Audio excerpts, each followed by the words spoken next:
Olá, amigos da internet, irmãos de Ideal Espírita. Alegria novamente estar com todos vocês nesse feriado, reunidos mente e coração para podermos refletir sobre a mensagem imorredora e libertadora de Jesus. Sejam todos bem-vindos a mais um Gotas de Esperança de número 39. Estamos felizes de podermos pensar um pouco nesses momentos que a humanidade atravessa de revisão, revisão da nossa jornada, revisão das nossas atitudes, dos nossos sentimentos, dos nossos pensamentos. E o capítulo do livro Pérolas de Luz hoje, que vamos analisar e refletir, ele traz um aspecto muito importante, que é exatamente o da lei de causa e efeito, ação e reação. Emmanuel ele traz a seguinte frase: como todos sabem, os capítulos dessa obra são apenas uma frase, mas uma frase de sabedoria. Ele diz assim: quem condena atira uma pedra que voltará sempre ao ponto de origem. Isso é fundamental para nós compreendermos como nós devemos nos portar diante da vida, diante das circunstâncias, diante das pessoas. E não existe regra melhor, já que tudo que fazemos, seja através do modo de sentir, de pensar, de falar ou de agir, retorna para nós do que aquela regra áurea de Jesus: fazer aos outros aquilo que gostaríamos que nos fosse feito. Porque agindo assim, nós certamente receberemos de retorno das nossas atitudes sempre algo que vai nos impulsionar na lei de progresso, no caminho da ascensão espiritual.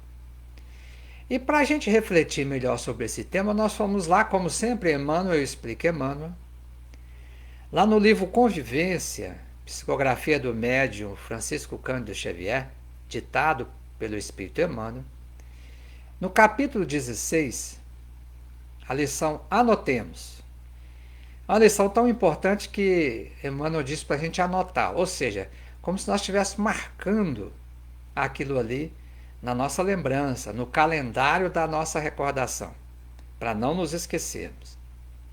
Ele diz assim: os ensinamentos de Jesus estão na linha da natureza. Ele vai pegar a natureza e vai nos mostrar, primeiro, naquilo que está fora de nós, a lei de retorno, né? Depois ele vai mostrar isso dentro de nós. Emmanuel é sempre pedagógico, se vale sempre da natureza, que é o livro divino, né?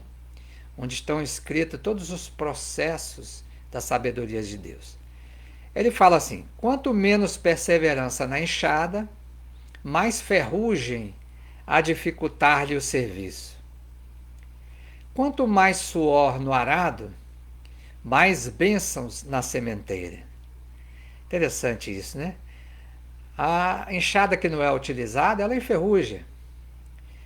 E aqui, quando o lavrador não se aplica no processo da sementeira, que nós sabemos que exige transpiração, ele não recebe as bênçãos da sementeira, ou seja, da colheita. Quanto menos repouso à fonte, mais limpidez na corrente. Então, isso é fundamental. Se nós deixamos na natureza uma fonte de água cristalina, sem revolvermos muito, sem levarmos sujeira para aquela fonte, um regato mais límpido nós teremos. Quanto mais descanso ao poço, mais estagnação enfermiça nas águas. Olha aí. O poço que não é utilizado, vem aquela água barrenta, não é?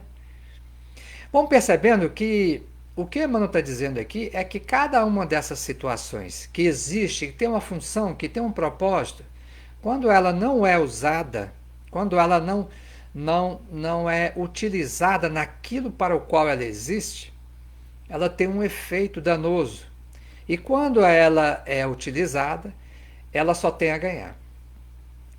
Prossegue ele: quanto menos trato as plantas do pomar, mais ampla a invasão da erva daninha. Olha aí.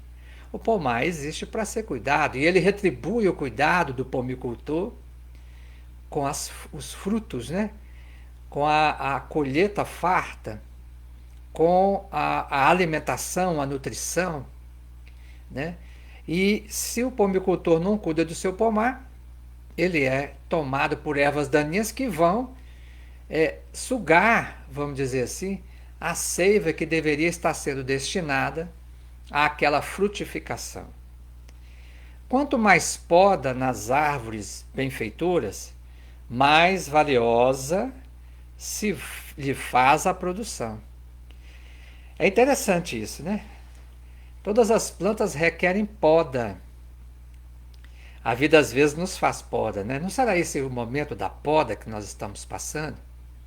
Mas se a gente interpretar esse momento doloroso, difícil, mas como uma oportunidade de podermos recolher a seiva em nossas raízes, para depois fazer com que ela venha pungente, vigorante, renovada, para poder lançar novas folhas, novas flores e novos frutos. Não será isso que a vida está nos pedindo? Agora, ele vai fazer a contrapartida para a vida. Então diz Emmanuel assim também na vida. Quanto menos esforço, mais intensa incursão ou excursão no terreno da ociosidade. Isso é fundamental nós compreendermos que não estamos aqui na presente encarnação, meus amigos, como um campo de lazer. Não deveríamos, pelo menos, ser como aquele servidor que recebeu o talento e enterrou. Muitos enterram os talentos por medo das responsabilidades na sua multiplicação, mas outros enterram o talento por preguiça, por se nutrir da estagnação, por se comprazer na ociosidade. A nossa casa é um grande campo de trabalho.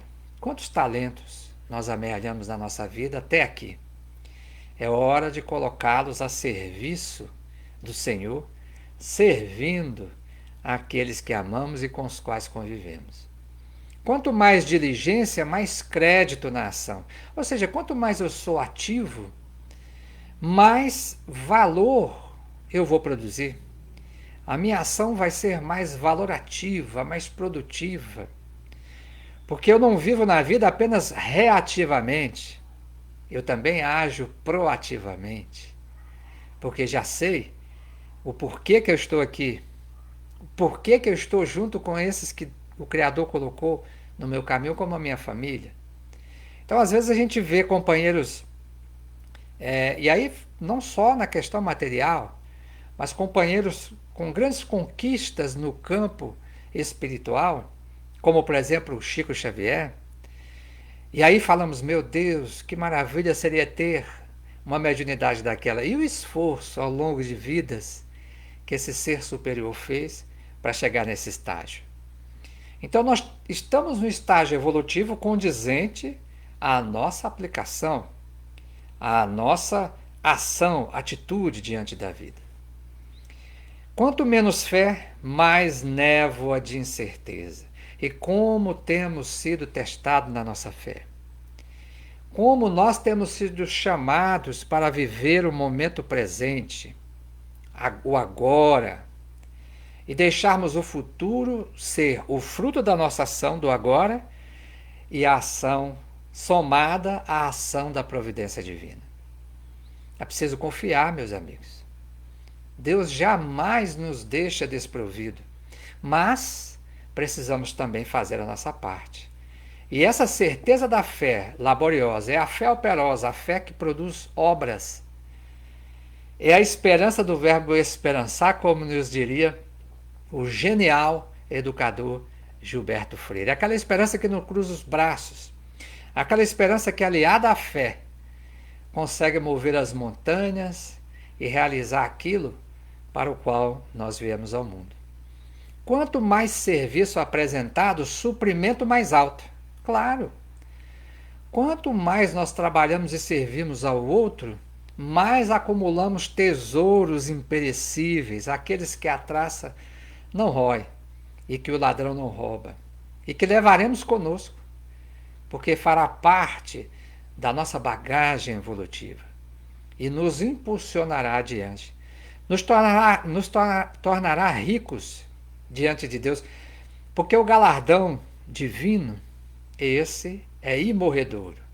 O galardão terreno se esvai após o desencarne, após a morte física.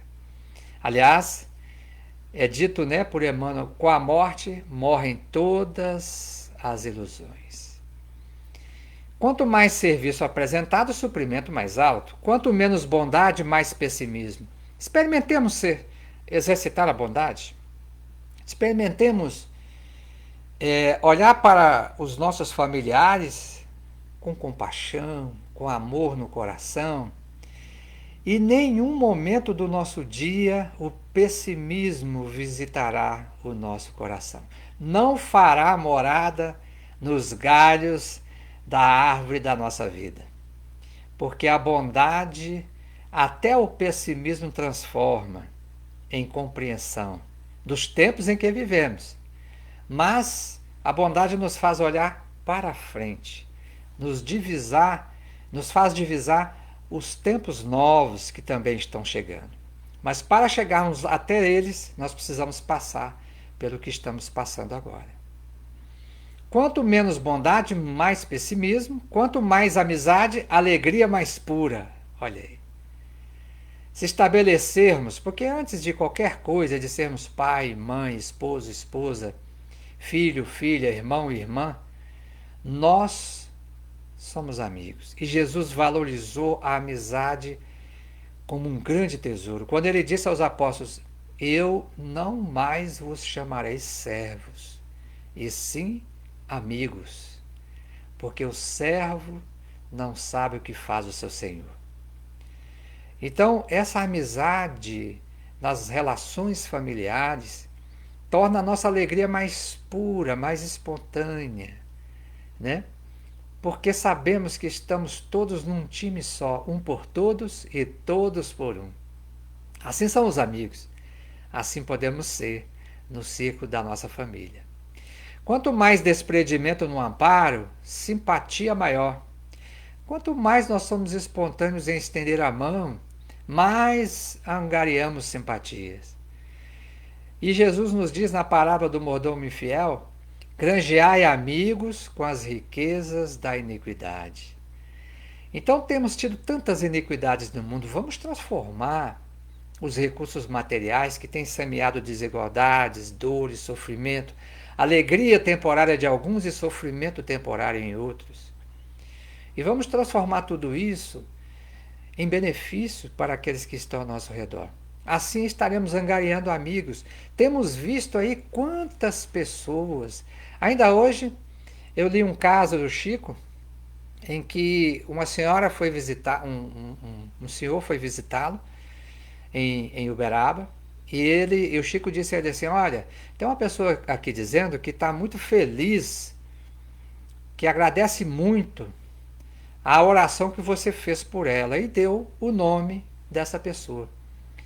E ela será eternamente grata a você e fará tudo por você, pelo muito que você ajudou ela. E ele não se lembrava, mas muito tempo depois ele lembrou. Ele nem era espírita ainda, ele era presidente de uma loja dessas, tipo maçônica, do ciclo esotérico da comunhão e pensamento. E ele ficou sabendo que a esposa do padeiro da padaria onde ele comprava os seus pães tinha suicidado. Naquele momento ele anotou o nome dela, aí ele se lembrou, ele tinha um caderninho, anotou, e levou à noite para a reunião de mentalizações dessa loja do Círculo Esotérico Comunhão e Pensamento. Os benefícios que ela disse que ela recebeu foram inestimáveis. Então, no meio de tanta dor do suicídio, ela angariou uma amizade que vai certamente durar pela eternidade. Porque a gratidão é maravilhosa. Precisamos ser mais gratos, aliás. Quanto menos perdão, mais sombra de ressentimento. Gente, o perdão é fundamental para fazer luz, dissipar o ressentimento e a mágoa. A mágoa e o ressentimento adoecem, falamos aqui já. Adoecem. É um fermento que adoece a massa.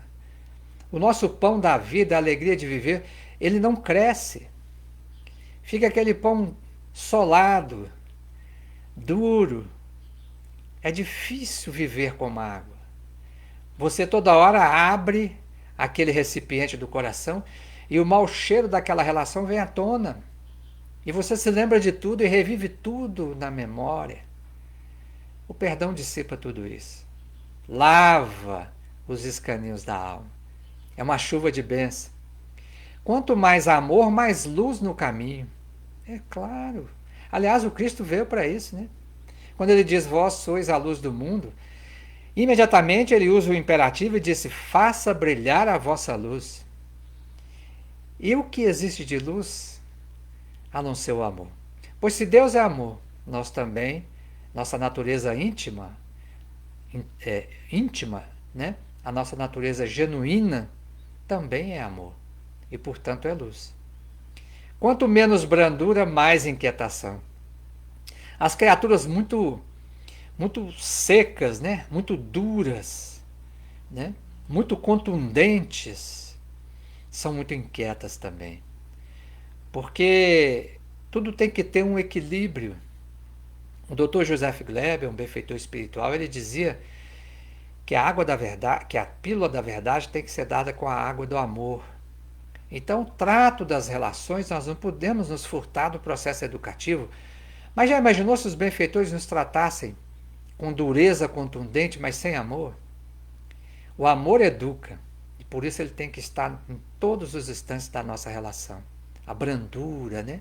A gentileza, isso é acolhimento, isso faz bem ao espírito. Quanto mais humildade, mais compreensão. Porque a humildade compreende o estágio evolutivo em que está. E quando nós olhamos o equívoco do outro e compreendemos o estágio evolutivo que estamos, nós sabemos que muitas vezes poderíamos ser nós a estar fazendo aquilo que ele está fazendo. Aí vem a compreensão. Não existe forma melhor de compreender o outro do que compreender onde nós estamos evolutivamente. Qual o degrau evolutivo que nós estamos. Porque aí enxergamos os nossos equívocos, nossas fragilidades ainda. E como vamos poder acusar o outro? Como vamos poder jogar pedra, apontar o dedo, se nós mesmos incorremos em erros semelhantes ou talvez até piores? Emmanuel então complementa, por isso mesmo nós, armados de vontade e de discernimento, somos livres para estabelecer a vida e o clima de sofrimento que nos segregue, ou para construir o nosso caminho de felicidade, facilitando-nos a ascensão para a grande luz. A escolha é nossa. Se enchermos a nossa vida de ações positivas em favor uns dos outros, certamente receberemos de volta bênçãos e mais bênçãos, porque isso significa multiplicar os talentos. 1 por 100. Então, é inimaginável a quantidade de bênção que receberemos se tivermos esse tipo de compreensão dos mecanismos da evolução. Porque a gente fala de lei de causa e efeito só para corrigir os equívocos, mas quando agimos de acordo com a lei de amor, ela nos impulsiona e faz da nossa vida, embora as circunstâncias possam ser difíceis, mas faz da nossa vida uma vida feliz. Nos traz a alegria de viver. Eu me lembrei aqui de um caso, é um caso real, eu não vou citar os nomes, mas é um caso real, e sobre a lei de causa e efeito. Então, conta-se que um casal, já de uma certa meia idade, acima de 60 anos, já entre 60 e 70 anos, caminhavam em São Paulo, no centro de São Paulo, na Avenida Paulista. Foram atravessar a rua e quando estavam quase chegando do outro lado, dois rapazes olharam para eles fixamente. O senhor, na hora, teve um lampejo e disse assim: eu vou ser assaltado. Nós vamos ser assaltados. Segurou o braço da esposa, pediu que ela protegesse a bolsa.